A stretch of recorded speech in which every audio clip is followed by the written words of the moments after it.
안녕하세요. 커피앤크라임 채널에 오신 것을 환영합니다. 이야기에 앞서서 사건에 등장한 등장인물들의 사진이 궁금하시다면 네이버 블로그에 커피앤크라임을 검색하셔서 제 블로그를 확인해 보세요. 자, 오늘은 영국에서 가장 위험한 죄수로 꼽힌 남자에 대한 사건에 대해서 이야기를 해볼까 합니다. 그는 다른 사람들이 보기에 너무 위험하다고 판단이 되어서 심지어 감옥에서도 넷플릭스 시리즈 너의 모든 것에 나오는 것처럼 지하 유리상자에 갇혀 있었고 그 유리상자에 가기 위해서도 문을 17개나 열어야지 그를 만날 수 있다고 합니다.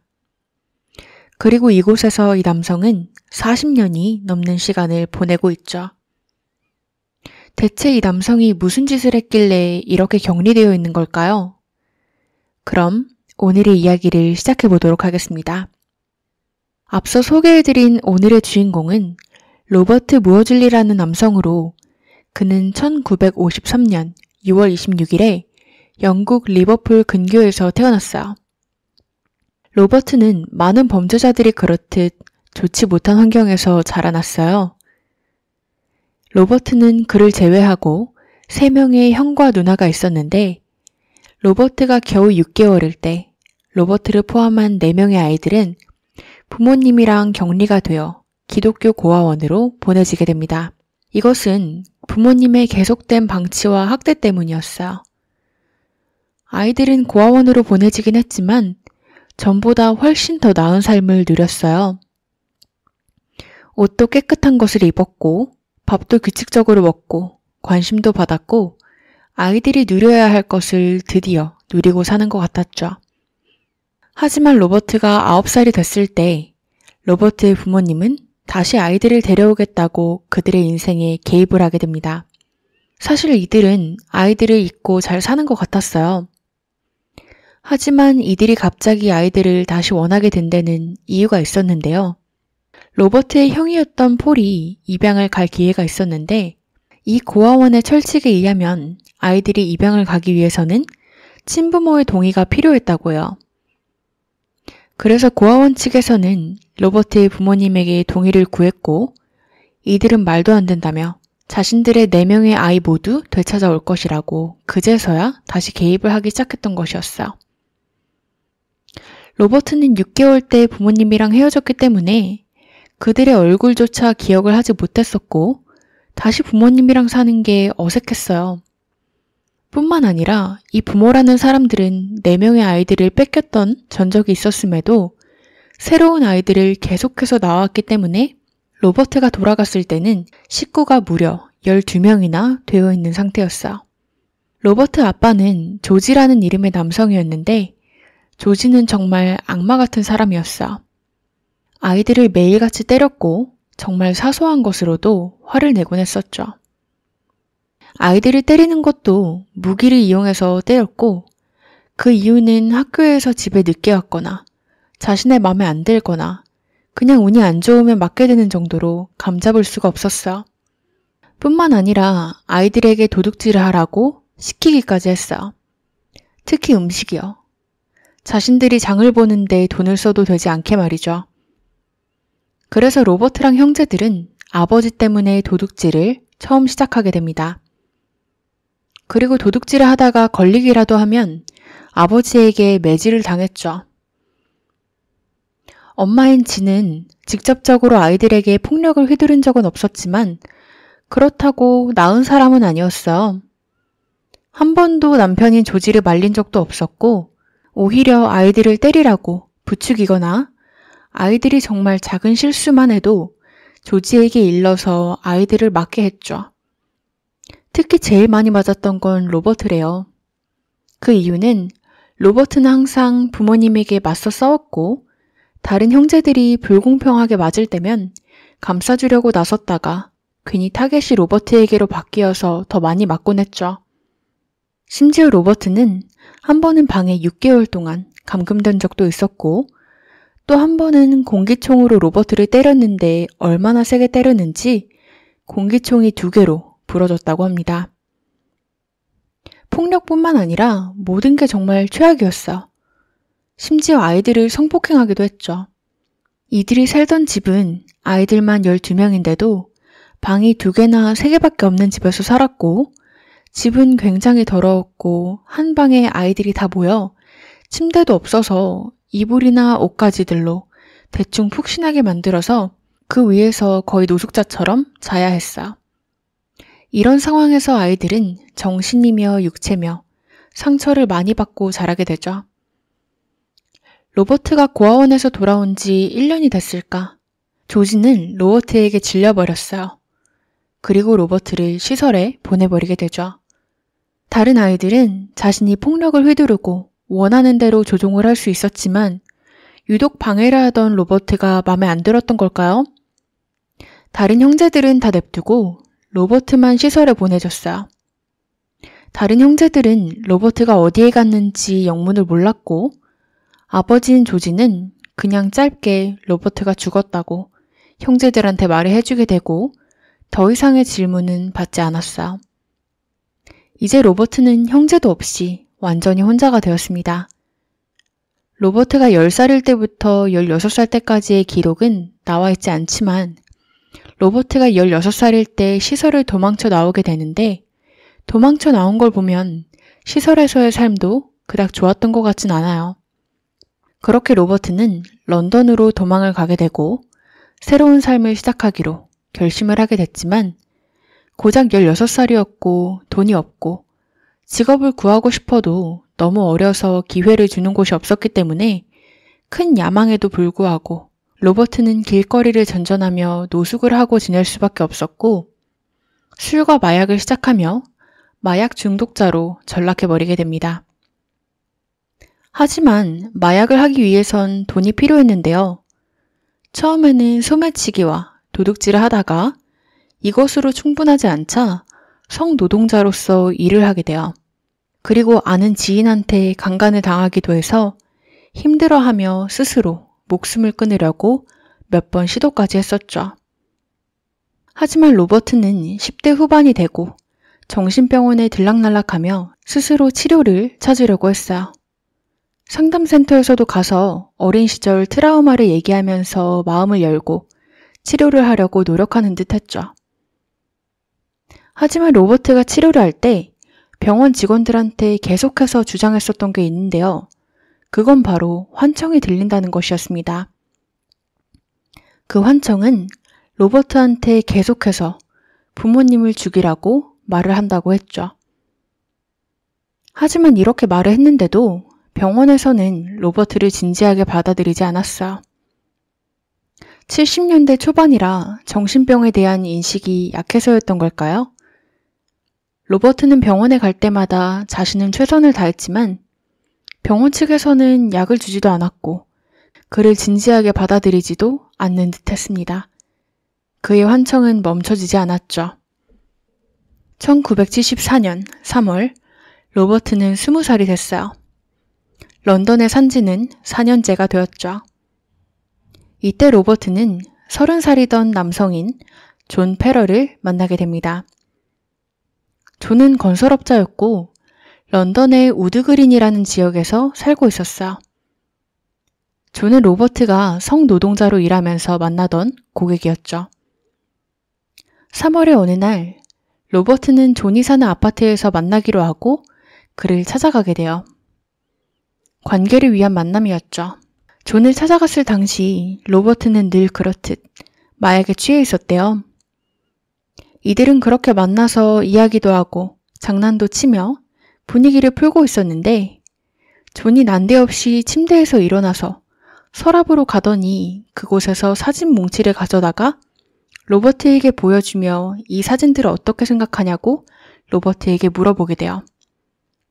그 사진들을 본 로버트는 경악을 금치 못했는데요. 그 사진들은 아이들이 존에게 성추행을 당하는 사진이었어요. 심지어 존은 로버트한테 로버트가 이 사진들을 보고 재현 좀 해줄 수 있겠냐고 그럼 자신이 정말 흥분될 것 같다고 요청을 하게 됩니다. 그 사진들을 본 로버트는 자신의 어린 시절이 생각나서 PTSD가 왔었는데 말이죠. 아직도 머릿속에서는 부모님을 죽이라는 환청이 들리고 있었고요. 그 사진을 본 로버트는 이성이 끊겼어요.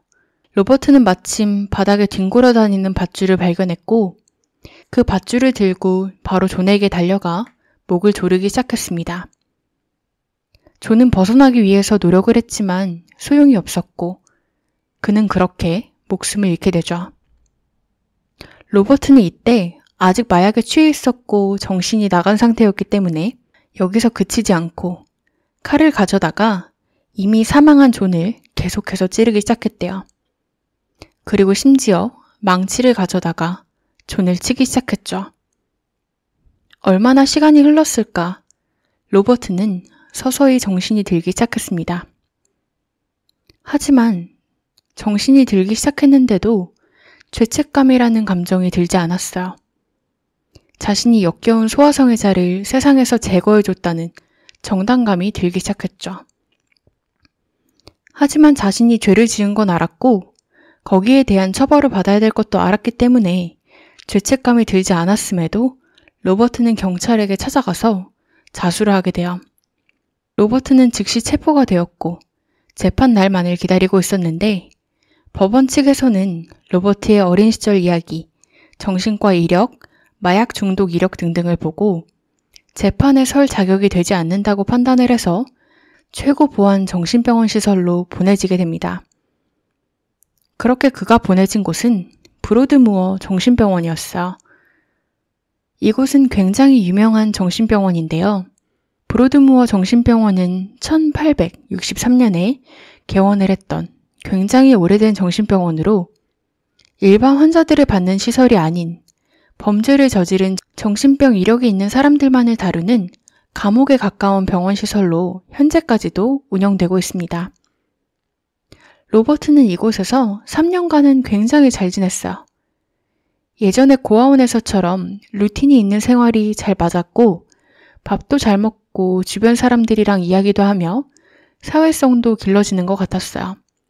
하지만 로버트는 소아성애자들이나 성범죄자들을 극도로 혐오했기 때문에 이것을 분명히 밝혔고 그들과는 말도 섞지 않았죠. 1977년 로버트는 23살이 되었어요. 그리고 병원에서 데이비드 프란시스라는 환자를 소개받고 인사를 나누게 됩니다. 하지만 얼마 가지 않아서 로버트는 데이비드가 소아성애자라는 것을 알아내게 됩니다. 로버트는 다른 친구가 있었는데요. 그의 이름은 데이비드 치즈맨이었어요. 둘 다 이름이 똑같이 데이비드니까 로버트의 친구는 성인 치즈맨으로 칭하도록 하겠습니다. 그렇게 로버트와 치즈맨은 대화를 하던 도중 로버트가 데이비드가 소아성애자여서 혐오스럽다고 죽이고 싶다고 말을 하게 돼요. 치즈맨은 그것을 듣고 말리는 대신 동참하겠다고 하고 그렇게 이들은 데이비드를 죽일 계획을 세우게 되죠. 하지만 이들이 있는 시설에는 무기를 구할 수가 없었어요. 부엌에도 칼이 없었죠. 이들이 구할 수 있는 거라고는 플라스틱 스푼과 포크가 전부였어요. 그렇게 로버트는 할 수 있는 대로 플라스틱 스푼을 하나 빼돌리게 됩니다. 그리고 그 스푼을 오랜 시간을 들여 콘크리트 바닥에 갈아 뾰족한 물건으로 만드는 데 성공을 하게 됐어요. 그리고 1977년 2월 이들은 실행에 옮기게 되죠. 2월의 어느 날 이들은 야외에서 축구를 마치고 메인 병동으로 다시 들어가던 중 간호사에게 옷 좀 갈아입게 탈의실 문 좀 열어달라고 부탁을 하게 돼요. 그리고 데이비드, 로버트, 치즈맨 이 셋은 탈의실로 들어가게 되죠. 이들이 들어서자마자 로버트는 정말 빠르게 간호사가 들어오지 못하게 문을 쾅 닫게 돼요. 그리고 데이비드를 마구 공격하기 시작하게 됩니다. 이들은 문을 막고 무려 9시간 동안 데이비드를 고문하고 죽이는 데 성공을 했어요. 문을 얼마나 잘 막았으면 9시간 동안 어떠한 조치도 취해질 수 없었던 걸까요? 그리고 이들이 데이비드에게 했던 만행은 영국 교도소에서 일어난 사건 중 가장 잔인한 사건으로 꼽힌다고 합니다. 첫째로 로버트는 자신이 그동안 구해온 전선 와이어로 데이비드의 손과 발을 묶었어요. 그리고 이들은 번갈아가며 발로 차고 주먹으로 데이비드를 치기 시작했고 그의 머리를 잡고 바닥에 내려 찢기 시작했습니다. 그리고 로버트가 만든 칼로 데이비드를 찌르기 시작했죠. 그렇게 그는 9시간 동안 고문을 당하다가 사망을 했어요. 데이비드가 사망을 하고 나서야 로버트는 문을 막고 있었던 걸 다 치우고 아무 일도 없었다는 듯 밖으로 걸어나갔다고 해요. 로버트는 재빠르게 제재를 당했고 병원 관계자들은 데이비드에게 달려갔어요. 이들이 마주한 광경은 굉장히 끔찍했는데요. 데이비드는 칼에 찔려 죽은 것뿐만 아니라 머리가 다 터져 있었고 두개골 뼈 조각이 바닥에 널려 있었다고 합니다. 또 그의 귀 쪽에서 플라스틱 스푼이 발견되었고 데이비드의 뇌는 일부 없어진 상태였다고 해요. 그래서 병원 관계자들 중 몇몇은 로버트가 데이비드의 뇌를 먹었다고 믿기 시작했고 몇몇 사람들은 그를 뇌를 먹는 자라고 부르기 시작했습니다.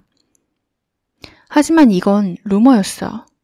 뇌는 없어진 부분이 없었고 간호사 중 한 명이 루머를 만들어서 미디어가 바로 이걸 보도한 것이었죠.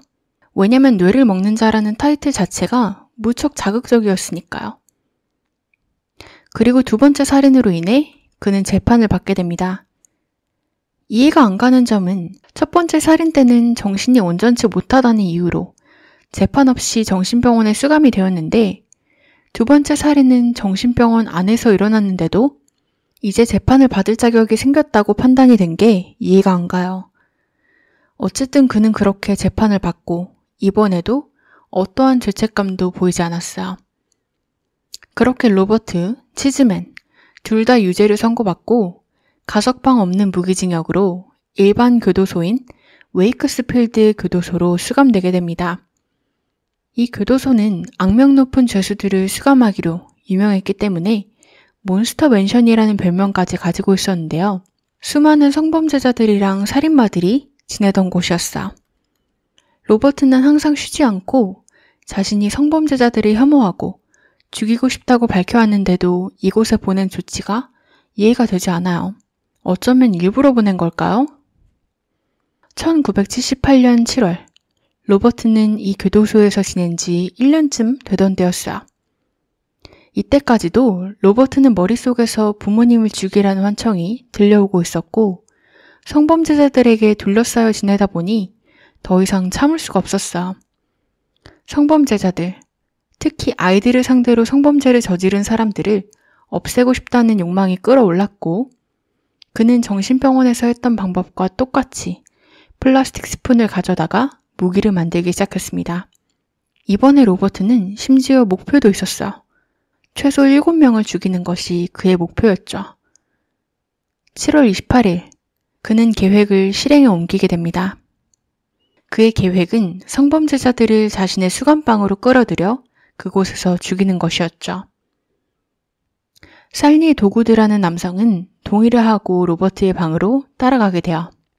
살니는 46살이었고 감옥에서 로버트한테 프랑스어도 가르쳐주고 있었기 때문에 둘은 알고 있던 사이였어요. 그는 부인을 죽인 죄로 감옥에 수감되어 있는 상태였죠. 사실 부인을 죽이긴 했지만 성범죄를 저지르지는 않았는데 실수로 성범죄자 리스팅에 올라가 있었고 로버트는 그 리스트만 보고 살니가 성범죄자가 아니라는 것을 알 길이 없었기 때문에 타겟으로 삼은 것이었어요. 살니는 로버트의 방으로 들어가자마자 마찬가지로 마구 찌르기 시작했고 마지막에는 목을 조르며 동시에 머리를 바닥으로 마구 내려쳐 죽이게 됩니다. 제가 이해가 안 되는 부분은 이런 소동이 벌어지면 소리가 굉장히 클 텐데 어떠한 교도관도 말리거나 조치가 취해지지 않았던 것이었어요. 어쨌든 그 후 그는 살니의 시신을 자신의 침대 밑에 밀어놓고 싱크대에서 대충 피를 닦은 후 아무 일도 없었다는 듯 밖으로 걸어나갔습니다. 로버트는 바로 다음 희생양을 찾고 있었어. 그는 1시간 동안 성범죄자들을 자신의 방으로 들이려고 했지만 통하지 않았어. 감옥에선 로버트가 전에 무슨 짓을 해서 감옥에 들어왔고 성범죄자들이 주로 그의 타겟이라는 것이 이미 다 소문이 났었기 때문이었죠. 그리고 아마 죄수들은 로버트의 방에서 무슨 소리가 났는지 다 들었을 가능성도 있었고요. 로버트는 인내심이 바닥이 나기 시작했어. 그래서 자신의 방으로 사람들을 끌고 오는 계획에서 자신이 수감자들을 찾아가는 방식으로 계획을 바꾸게 되죠. 그의 옆방을 쓰던 사람은 윌리엄 로버츠라는 56살 남성이었는데요. 그는 소아성애자였습니다. 로버트가 윌리엄의 방 문 앞을 확인했을 때 윌리엄은 낮잠을 자고 있던 상태였죠.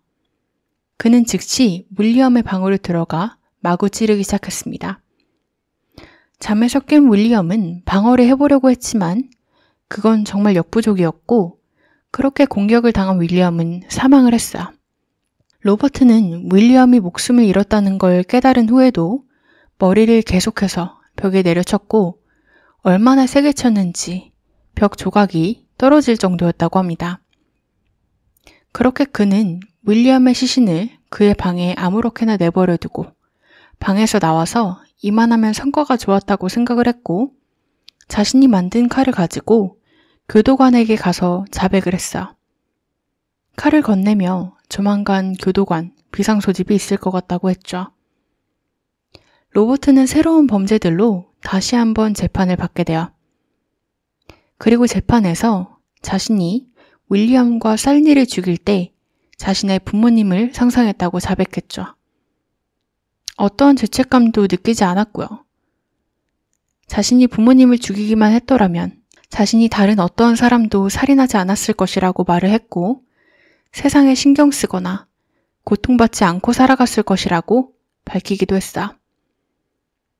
다음에 로버트는 2건의 살인에 대해서 각각 2건의 추가 무기징역을 선고받았고 다른 사람들이랑 같이 교도소 시설에 있는 게 위험하다는 판단하에 독방 감금 시설로 이감되게 됩니다. 1979년 그는 일반 독방으로 이감되었어. 그리고 1982년 로버트는 영국 미디어와 TV 인터뷰를 진행하게 되는데요. 이것이 방송되었을 때 로버트는 큰 주목을 받게 돼요. 그리고 여론은 로버트 같은 사람은 일반 독방으로는 안 된다. 더 강한 시설을 만들어서 그곳에 가둬놔야 된다고 너무 위험한 존재라고 난리를 치기 시작했고 더 큰 벌을 줘야 된다는 의견이 강하게 나오게 돼요. 그렇게 언론의 압박으로 교도소 측에서는 로버트만을 위한 특수 제작 강화 유리로 만들어진 독방을 만들어 그곳에 가두게 되죠. 유리로 만들어졌기 때문에 24시간 감시가 가능했고 어떠한 프라이버시도 없었어요. 그리고 침대도 아닌 콘크리트 위에 얇은 요를 깔고 자야 됐고 의자도 판지로 만들어진 허술한 의자였죠. 로버트의 독방은 사진이 공개된 적이 없기 때문에 누구도 정확히 어떻게 생긴지 모르지만 영화 양들의 침묵에서 한니발 렉터가 수감되어 있을 때 그때 나온 방이 유리로 되어 있는 방인데 이것은 로버트의 독방시설에서 영감을 받아서 만들어진 것이라고 해요. 얼마나 비슷한지는 모르겠지만요. 로버트는 이 독방에서 하루에 23시간을 갇혀 지내야 됐어요.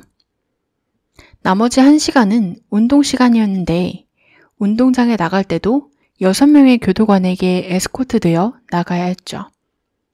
로버트는 이렇게 혼자 지내면서 해도 못 받아서 피부가 창백해지고 머리도 길고 정돈되지 않은 모습이었고 어떠한 사람이랑도 교류가 없으니 그의 언어 능력은 점점 퇴화되어 말을 할 때도 어눌해서 인터뷰를 할 때도 사람들이 잘 알아듣지 못했어요.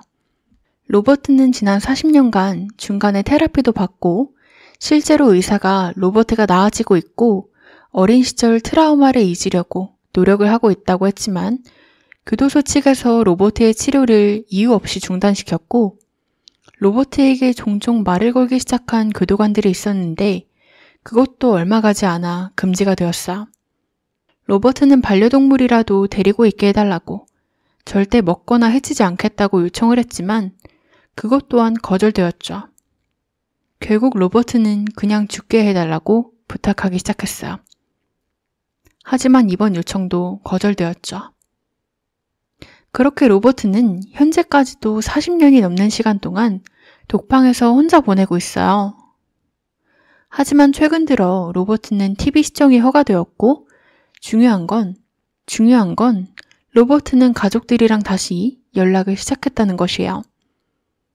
TV 인터뷰로 유명해진 로버트를 본 그의 형제들은 로버트가 죽지 않았다는 걸 그제서야 알았고 로버트에게 연락을 취하게 돼요. 로버트는 형제들과 그렇게 가까이 지내며 조카인 개빈과도 특히 가까워져 항상 편지를 주고받는다고 합니다. 개빈은 음악과 시 등등 예술적인 것에 관심이 많은데 로버트 또한 그런 쪽에 관심이 많았고 사실 로버트는 IQ도 천재 수준에 달한다고 합니다. 그래서 이 둘은 잘 통했기 때문에 연락을 자주 주고받는 것이었죠. 현재 로버트는 아직도 독방에 수감되어 있는 상태고 복역을 한 지는 48년째, 독방에서는 43년을 살았다고 합니다. 세계에서 가장 오랫동안 독방을 산 남자는 미국인 출신으로 44년 동안 독방에서 산 기록이 있었는데 곧 로버트가 깰 것 같아요. 많은 사람들은 로버트를 동정하기도 하고 그를 증오하기도 합니다. 여러분들은 누구의 편이신가요? 여러분들의 의견 댓글로 많이 남겨주세요.